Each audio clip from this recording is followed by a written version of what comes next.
Okay kan, lama tak buat video. Nak buat video ni sebab ada beli satu komik yang dah lama saya nak tunggu penamat dia. Sebab masa saya beli, saya tak ada penamat dia. Lebih kurang 16 ke 17 tahun lepas saya pernah beli satu komik yang dipanggil tajuk Wasabi daripada karya Kid. Semalam karya tulis Kid ni popular dengan Lawak Campus, tapi saya lebih layan Wasabi sebab cerita dia lebih dewasa tapi masih lagi di berkaitan zaman persekolahan.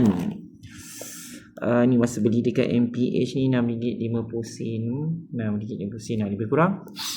Rasanya masa beli ni tahun 2008-2009 lah macam tu. Sekarang dah 2026, jadi agak lama lah beli. Dan cerita dia pun tergantung, tak habis. Wasabi Reset ni dia kiranya cerita dia tergantung lah. Sekejap seingat saya tergantung. Tapi ada member yang dia kata dia pernah beli tapi dia kata habis. Saya ingat saya baca memang habis, tergantung. Cerita dia last kali sampai sini saja. Wasabi musim 1 tamat. Maknanya dia belum habis lagi. Dan dia tulis to be continued. Maknanya tak habis lah. Jadi saya lebih kurang tahun 2026 pihak Gempak Star terbitkan sekali lagi Wasabi pada Pesta Buku Antarabangsa. Jadi dihasilkan dan dijual lah kepada peminat dia. Nak buka pun susah ni sebab dah lama dekat seal kan. Jadi ni saya pun dapat petang tadi, yang hantar dalam kotak. Dan saya dah buka kotak dia tapi tak buka lagi seal dia. Sangat berkualiti lah. Mantap dengan Gempak Star dari segi pembungkusan. Agak baik lah, tak adalah kremik dan sebagainya. Jom kita buka. Ganas lah, guna pisau je terus.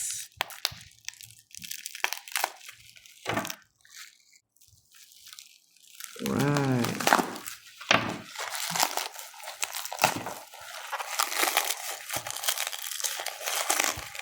Wah, dapat hadiah Adventure Trading Card. Terbaiklah Gempak Star. Saya ada kat kumpul cerita Adventure dulu, cerita pasal mawas. Tapi perlu kira berbeza-beza lah. Okay, harga 2026 berbanding daripada saya beli tahun 2008, harga dia RM6.50.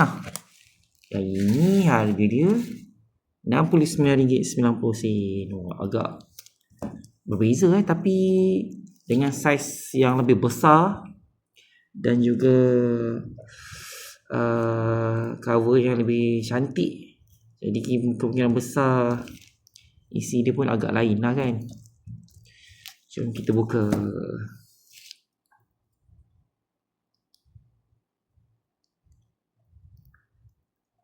Ouch. Tak adalah kena jadi. Saja-saja je.